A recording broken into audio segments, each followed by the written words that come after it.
If you've been following me for a while, you know that occasionally I'll do reaction videos of a well-known published articles. Well, we're going to start a new series called That's a Pile of Poop, because so many of these social media parenting influencers are putting really crappy parenting advice out there that I do not want any of you guys to follow. And so that's just going to be my way of combating all of that noise that's not going to raise adaptable youth. So this is going to be the very first one of That's a Pile of Poop. All right, so I was scrolling through Instagram and I came across this post. This is what the first slide said. Behind every obedient child is a child who's gone silent inside. You're going to have to give me a minute. Okay. So then she goes on to talk about safety and emotional rejection. And she's talking about when you tell your child to be good, what they really hear is to be quiet and be convenient and be invisible. Oh my goodness. She brings up the word emotional surrender, that your child is emotionally surrendering when you're expecting them to be obedient. And then she finishes up with this phrase: they're not behaving out of respect, they're behaving out of fear of disconnection. So there are so many things wrong with what this woman, again, who is does not have a PhD, does not have a master's, she read one book on parenting and then got some lame certification. And now she's like, oh, I'm a parenting expert. No, you're not, especially if you're putting out crap like this. But anyways, with all of that to say, there were actually 2 points that she brought up that I agree with. So she did say children are born to be expressive, wild, and real. Absolutely, our kids are born that way.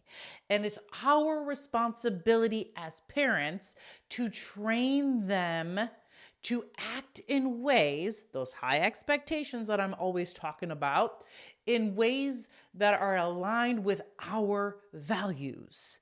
I want our values, my husband and I's values as parents, is that we want to raise children who become well-adjusted adults who contribute to society.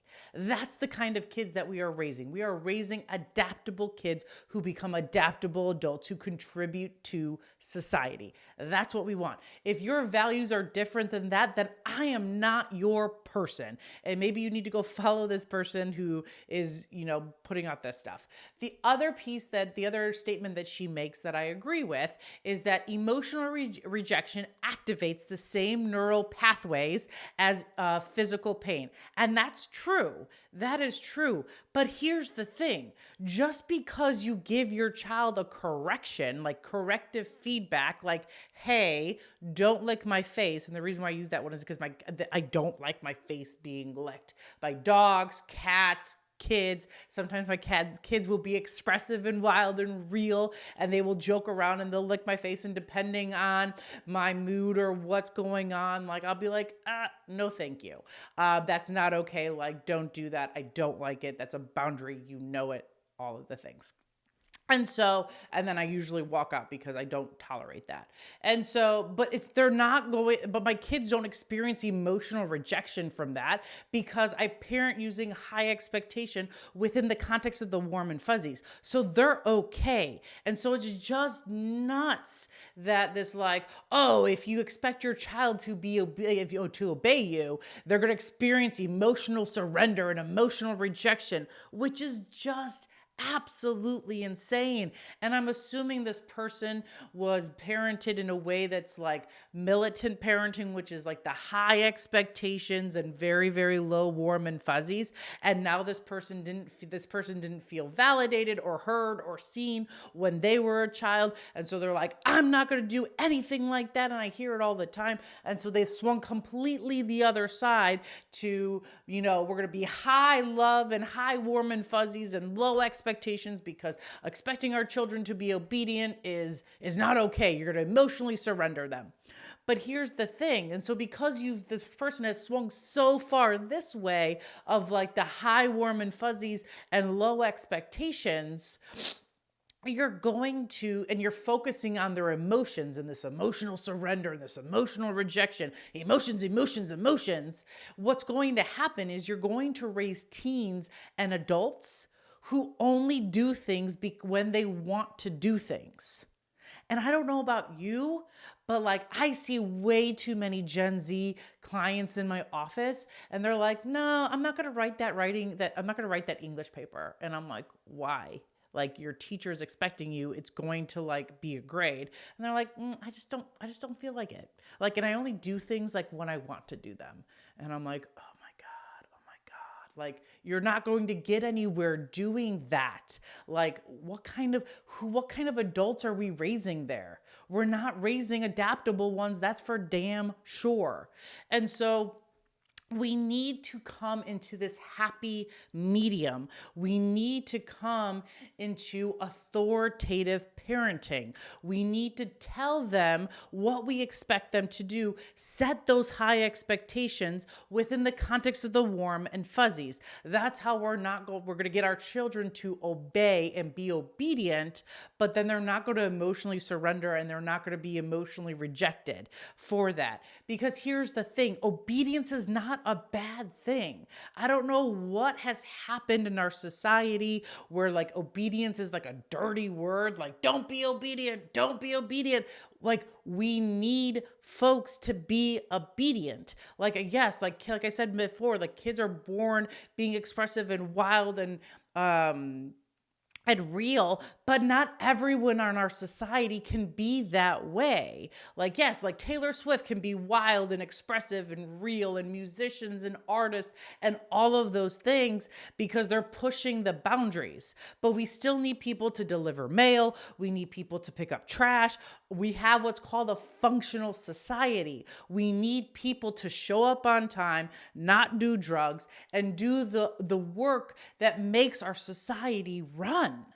Or else what's going to happen? It's going to be anarchy. And it's that is just mind-boggling. So no, we don't want to move away from obedience. And so, because here's the other thing.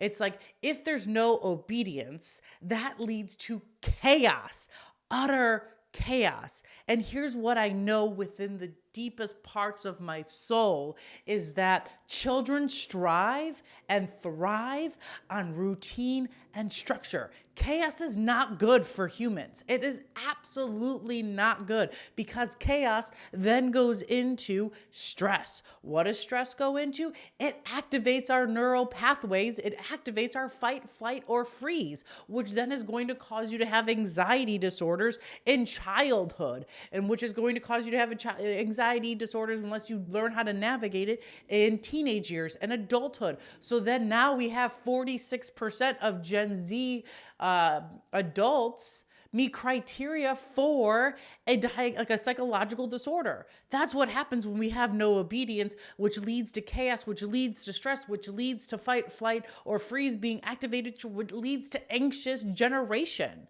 And here's the other thing. If we are raising a generation where we don't want them to be obedient, they're going to be terrible employees. Literally, my husband used to be in charge of 100 people. And he was like, I just need people who show up on time and are not high they're not high and they're not on drugs and they're not drunk. Like, that's a pretty low bar to set. And that's what happens when we don't expect our children to obey what we tell them to do. And that's why they don't know how to dress. They don't know how to behave. And that's why 61% of businesses have fired Gen Z employees within months of hiring them because of this whole let's not obey our parents.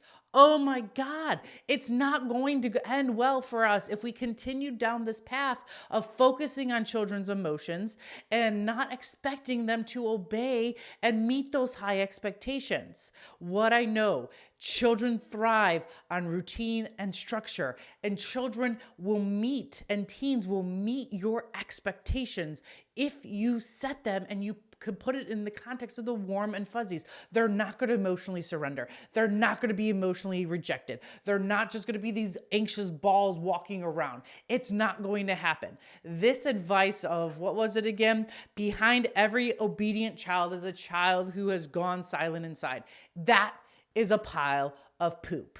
And this is not the advice that I want you to be listening to, that kind of stuff, because it doesn't make adaptable adults. What it's doing is fueling the Gen Z mental health crisis that we have gotten ourselves into. And we need to start throat punching our way out of this. And by doing authoritative parenting practices, high expectation within the context of the warm and fuzzies. I talk all about it the whole time in the #2 parenting book, Practical Tips for the Pooped Out Parent. That's how we're going to raise adaptable youth. That's how we are going to throat punch this Gen Z mental health crisis. Let's go.